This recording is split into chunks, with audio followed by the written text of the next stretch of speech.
여러분, 견과류는 혈압 관리에 정말 좋은 음식으로 잘 알려져 있습니다. 그런데 혹시 알고 계셨나요? 같은 견과류인데도 어떤 것은 오히려 혈압을 올리고 어떤 것은 혈압을 안정시키는데 큰 도움이 됩니다. 더 놀라운 사실은 많은 분들이 이 차이를 정확히 모른 채 매일 드시고 있다는 겁니다. 특히 고혈압을 가지고 계신 중장년층과 어르신분들은 견과류 선택 하나만 잘못해도 아침 혈압이나 식후 혈압이 불규칙하게 튀는 경우가 종종 발생합니다.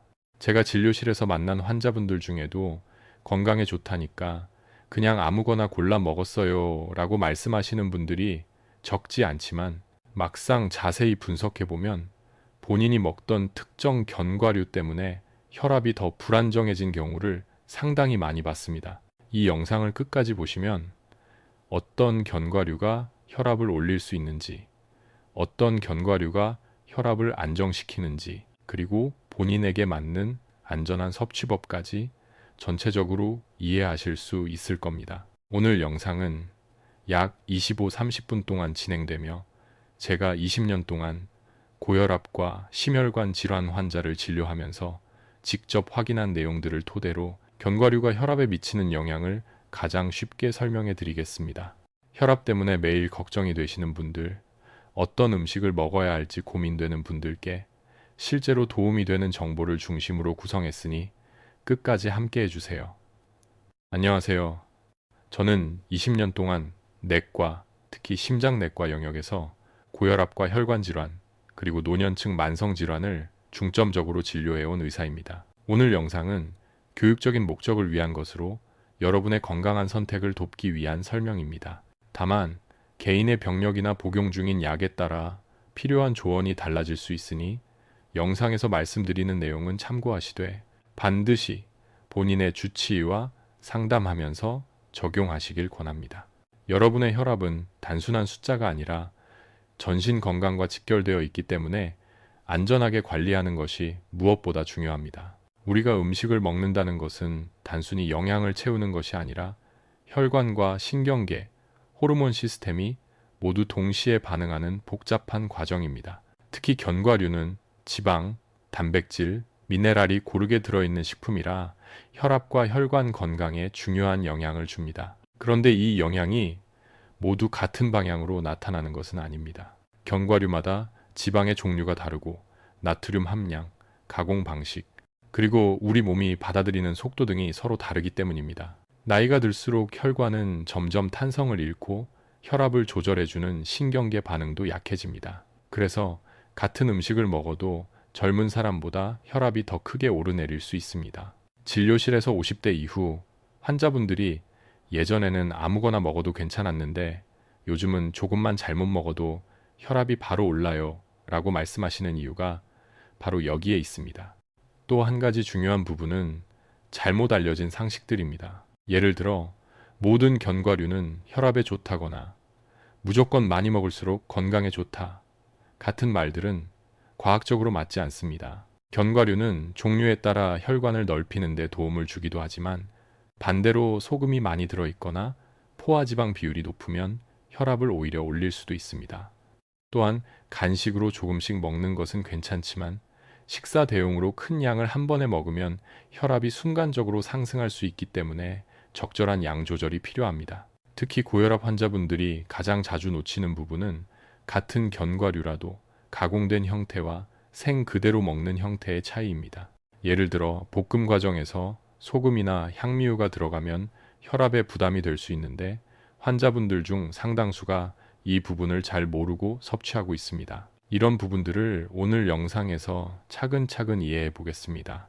이제 본격적으로 견과류가 혈압에 어떤 방식으로 작용하는지, 그리고 왜 어떤 견과류는 혈압을 올리고 어떤 견과류는 내리는지를 구체적으로 알아보겠습니다. 많은 분들이 견과류는 무조건 건강하다라고 생각하시지만 실제로는 종류와 가공 방식에 따라 혈압에 미치는 영향이 크게 달라집니다. 제가 진료하면서 자주 보았던 사례들을 함께 설명드릴 테니 자신의 식습관을 떠올리면서 들어보시면 더 도움이 될 겁니다. 먼저 혈압을 올릴 수 있는 견과류부터 말씀드리겠습니다. 대표적인 예가 소금에 볶은 땅콩, 소금이 묻은 아몬드, 그리고 설탕이나 시럽으로 코팅된 견과류입니다. 특히 시장에서 파는 땅콩이나 마트에서 쉽게 구할 수 있는 스낵형 견과류에는 생각보다 많은 양의 소금과 향미유가 들어 있습니다. 이런 제품들은 입에는 고소하고 감칠맛이 있어서 일반 견과류보다 더 많이 먹기 쉬운데, 문제는 이 소금과 향미유가 혈압을 단시간에 올릴 수 있다는 점입니다. 진료실에서 60대 남성 환자분이 저녁마다 TV 보면서 땅콩 한 줌씩 드셨다고 하셨는데, 실제로 그분의 다음날 아침 혈압이 지속적으로 높게 나와 원인을 찾아보니 소금 땅콩이 주요 요인이었던 사례도 있습니다. 반대로 혈압을 낮추는 데 도움이 되는 견과류는 가공이 거의 되지 않은 자연 그대로의 형태입니다. 소금이나 설탕이 더해지지 않은 생아몬드, 호두, 캐슈넛, 피스타치오 등이 대표적입니다. 이들은 몸에 좋은 불포화 지방과 마그네슘이 풍부해 혈관을 부드럽게 이완해주고 혈압 조절에 도움이 되는 미세 영양소를 제공합니다. 특히 호두에 들어있는 오메가3 지방산은 혈관 내벽의 염증을 줄이는 데 도움이 되기 때문에 중장년층에게 매우 이롭습니다. 여기서 많은 분들이 헷갈리는 부분이 바로 양 조절입니다. 좋은 견과류라고 해서 많이 먹으면 더 좋을 것 같지만, 견과류는 칼로리가 높아서 한 번에 많은 양을 섭취하면 혈중 지방 수치가 순간적으로 높아지고, 이것이 자율신경계를 자극해 혈압을 잠시 올릴 수 있습니다. 진료실에서 혈압을 위해 견과류를 열심히 먹었는데 오히려 혈압이 더 오르는 것 같아요 라고 말씀하시는 분들이 있는데, 이 경우 대부분 양을 과하게 드신 경우가 많습니다. 또 하나 중요한 원인은 가공 과정입니다. 일부 견과류는 단순히 소금뿐 아니라 식용유를 추가해 볶는 방식으로 제조되는데, 이 과정에서 포화지방이 증가하고 혈관 수축을 유도할 수 있습니다. 특히 기저 심혈관 질환이 있는 분들은 이런 작은 차이에도 더 민감하게 반응하기 때문에 가능하면 생견과류나 비가공 제품을 선택하는 것이 좋습니다. 마지막으로 견과류 알레르기나 장 기능이 약한 어르신들의 경우도 생각해야 합니다. 견과류는 소화가 잘 되지 않는 경우가 있어 장에 부담을 주면 교감신경이 활성화되고 이로 인해 일시적으로 혈압이 오를 수 있습니다. 실제로 70대 여성 환자분이 호두를 먹을 때마다 속이 더부룩해지고 혈압이 순간적으로 올라 걱정하셔서 검사를 해보니 소화 부담이 교감신경 자극을 유발한 경우였습니다. 이처럼 본인의 소화 능력이나 몸 상태에 따라서도 견과류 선택과 양 조절이 달라져야 합니다. 결론적으로 혈압을 올릴 위험이 있는 견과류는 소금, 설탕, 향미유가 들어간 가공 제품들이고, 혈압 안정에 도움이 되는 견과류는 생아몬드, 호두, 피스타치오처럼 가공이 최소화된 형태입니다. 지금까지 설명드린 내용을 참고하시면서 앞으로 어떤 견과류를 선택할지 조금 더 세심하게 따져보시면 혈압 관리에 훨씬 도움이 될 것입니다. 이제 가장 중요한 부분입니다. 견과류를 어떻게 먹어야 혈압이 안정되고 어떤 실수를 피해야 하는지 구체적으로 알려드리겠습니다. 견과류는 잘만 활용하면 혈압 관리에 큰 도움이 되지만, 반대로 조금만 잘못 섭취해도 혈압이 들쑥날쑥해지는 경우가 많습니다. 그래서 이 부분은 천천히 실제로 따라하기 쉽게 설명드리겠습니다. 첫 번째 전략은 견과류의 종류를 정확히 구분하는 것입니다. 앞에서 설명드렸듯이 생아몬드, 호두, 피스타치오, 캐슈넛 같은 비가공 견과류는 혈관을 부드럽게 해주는 좋은 지방과 마그네슘이 풍부해서 혈압 안정에 도움이 됩니다. 반면 소금, 땅콩, 설탕, 코팅 아몬드, 버터향 견과류, 초콜릿이 묻은 믹스넛 등은 혈압을 올릴 가능성이 더 큽니다. 많은 분들이 조금 먹으면 괜찮겠지 라고 생각하시지만, 실제로는 이 가공 케이스가 문제의 대부분을 만듭니다. 혈압이 높은 분이라면 가공된 견과류는 되도록 피하고 자연 그대로의 제품을 고르는 것이 가장 안전합니다. 두 번째 전략은 하루 섭취량을 정확히 지키는 것입니다. 진료실에서 제가 가장 자주 강조하는 부분이 바로 양 조절인데요. 중장년층과 어르신분들은 위장 기능이나 신경계 반응이 젊을 때와 다르기 때문에 적정량이 매우 중요합니다.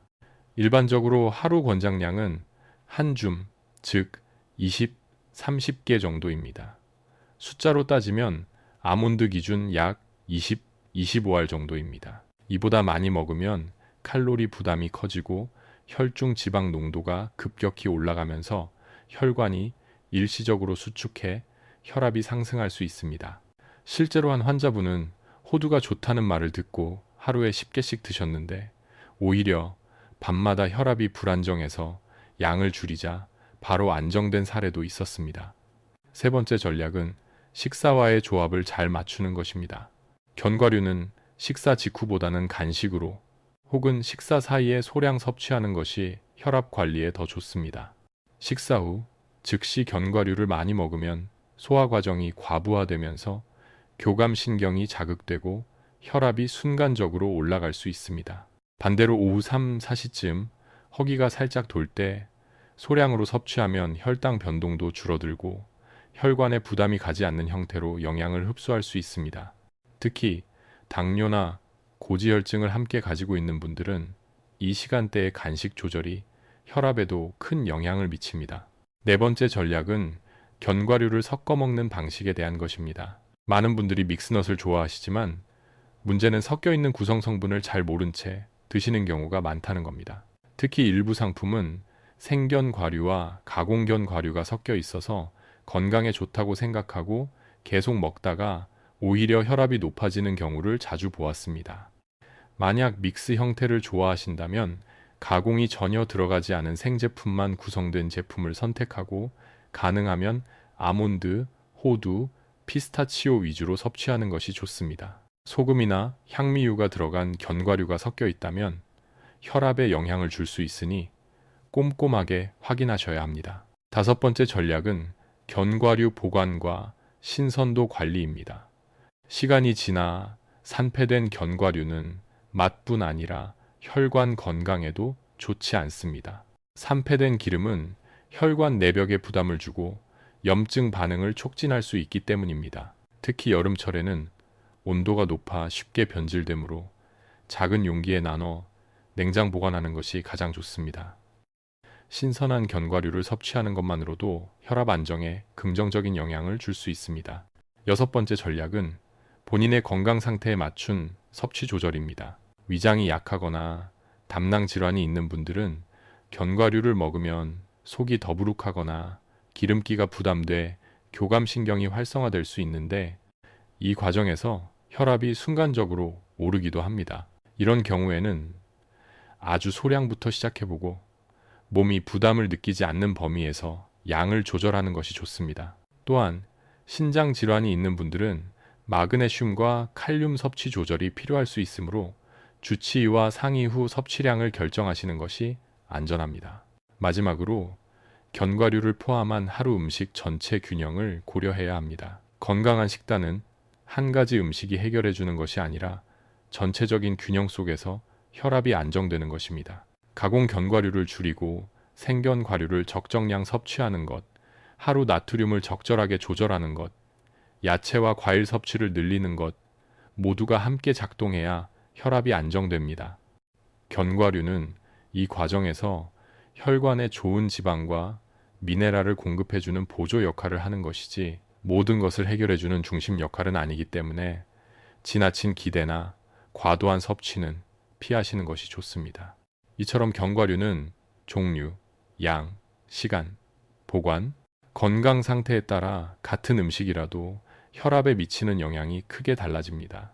지금 말씀드린 전략들을 하나씩 실천해 보시면 갑작스러운 혈압 상승을 줄이고 더 안정된 수치를 유지하는데 큰 도움이 될 것입니다. 이제 견과류를 실제 생활 속에서 어떻게 활용하면 좋을지 7일 동안 따라할 수 있는 간단한 혈압 안정 계획을 알려드리겠습니다. 이 계획은 중장년층과 어르신분들이 무리 없이 실천할 수 있도록 구성했습니다. 중요한 것은 복잡한 식단을 만드는 것이 아니라 견과류를 적정량으로 꾸준히 섭취하면서 하루 혈압 변동을 줄이는 것입니다.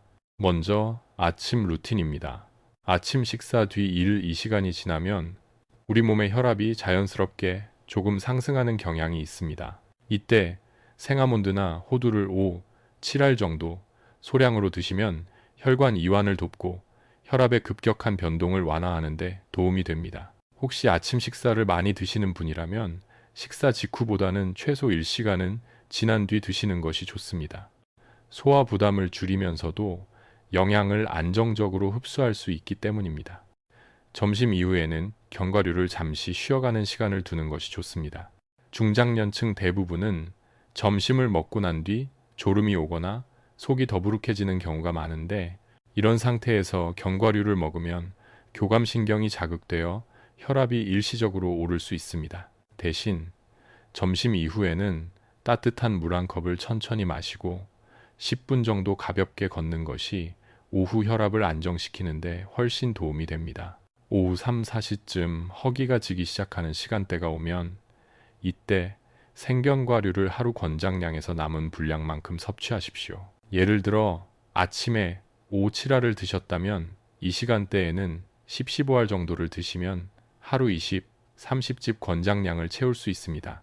이 시간대에 먹는 견과류 간식은 혈당 변동을 줄여주고 저녁 식사 전 과식을 예방하면서 혈압 안정에도 좋은 영향을 줍니다. 가능하면 소금이나 향미유가 전혀 들어가지 않은 생아몬드나 호두를 선택하는 것이 좋습니다. 저녁 식사 이후에는 견과류 섭취를 피하는 것이 좋습니다. 저녁에는 소화 기능이 아침보다 느리기 때문에 견과류 특유의 지방 성분이 부담이 될 수 있습니다. 이는 교감신경을 자극하여 밤 혈압을 올리는 원인이 될 수 있습니다.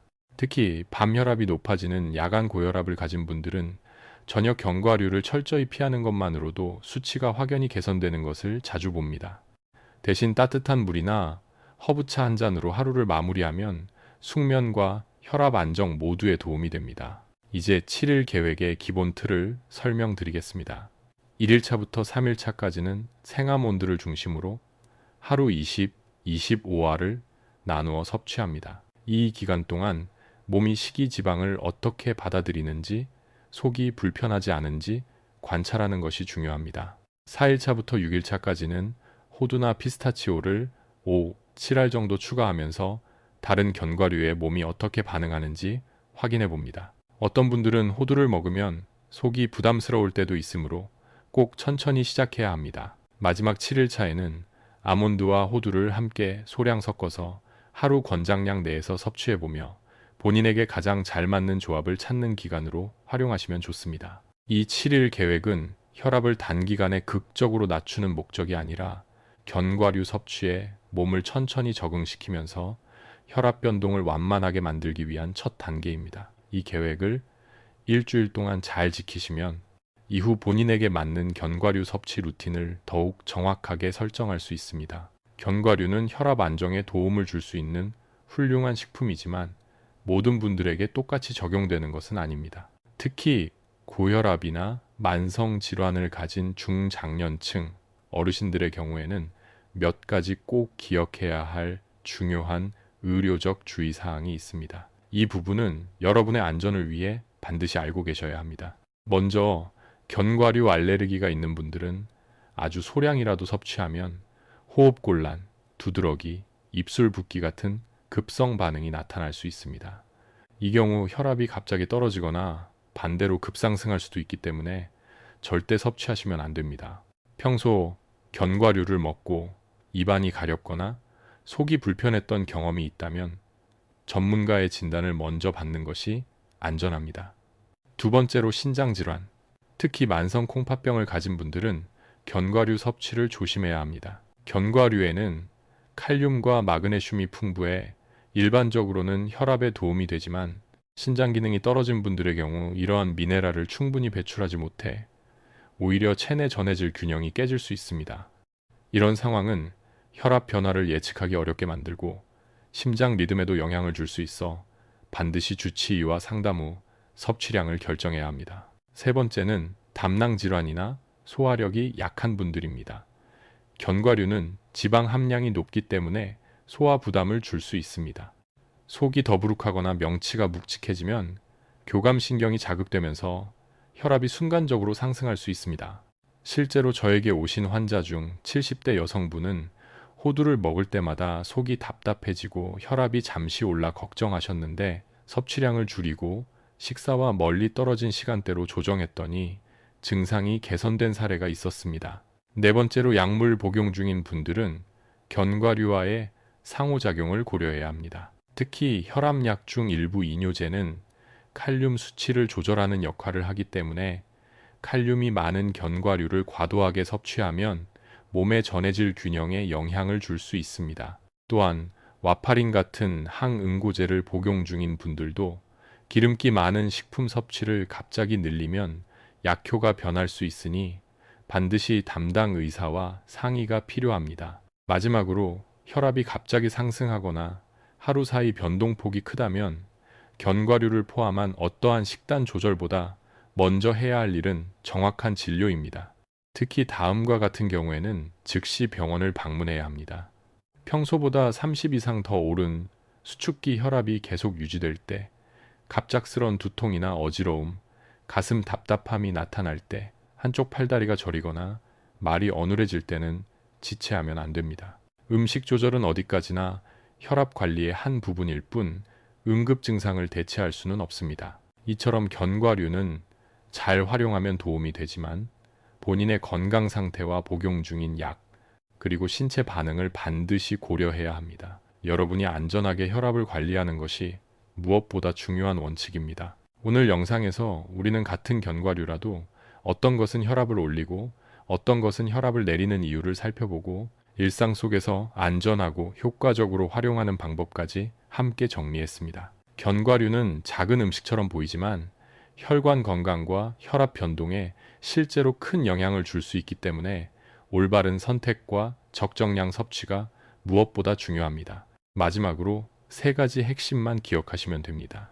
첫째, 소금이나 설탕, 향미유가 들어간 가공 견과류는 혈압을 오르게 할 수 있으니 가능한 피하고 생아몬드, 호두, 피스타치오처럼 자연 형태를 선택하는 것이 좋습니다.